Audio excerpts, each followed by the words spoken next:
નમસ્કાર દર્શક મિત્રો, ટીવી18 ન્યૂઝમાં આપનું સ્વાગત છે। સુરેન્દ્રનગર જિલ્લામાં ગેરકાયદે કોલસા ચોરી અટકાવવા માટે વહીવટીતંત્રે કડક પગલાં લીધા છે। અધિકારીઓ હવે ડ્રોન કેમેરાનો ઉપયોગ કરીને ગામડાઓનું નિરીક્ષણ કરશે। આ નવી ટેકનોલોજીથી ગેરકાયદેસર ખાણકામ માફિયાઓમાં ગભરાટ ફેલાયો છે।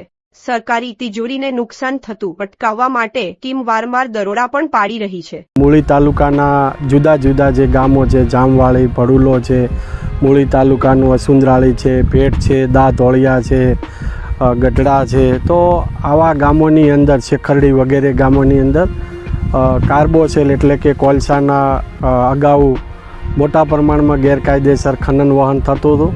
આ તમામ કુવાઓ ઉપર અમારી નાયબ કલેક્ટર પ્રાંત ચોટીલાની ટીમ, મામલાદાર થાનગઢ, મૂળી, ચોટીલાની સંયુક્ત ટીમો દ્વારા અનેક રેડો પાડી અનેક જથ્થાઓ જપ્ત કરી આ સંપૂર્ણ બંધ કરાવેલું છે।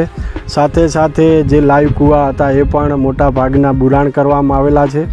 અત્યારે કોઈ ખનન પ્રવૃત્તિ બધી જ અંકુશમાં લઈ લીધેલી છે, પરંતુ આ ટેકનોલોજીનો જમાનો છે। એ ટેકનોલોજીને ધ્યાનમાં રાખી અને જુદી જુદી જગ્યાએ આજે ખાસ કરીને જામવાળી અને પેટ ગામે આ ડ્રોન ઉડાડવામાં આવ્યું છે અને આ ટેકનોલોજીનો ઉપયોગ કરી અને ખાસ ડ્રોન દ્વારા બાજ નજર નાખવામાં આવે છે કે કોઈપણ જગ્યાએ આજુબાજુ હજુ વિસ્તારોમાં કે ક્યાંય ખૂણે ખાતરે ક્યાંય કૂવો ભવિષ્યમાં ચાલુ ન થાય એટલે ટેકનોલોજીનો ઉપયોગ કરવામાં આવી રહ્યો છે।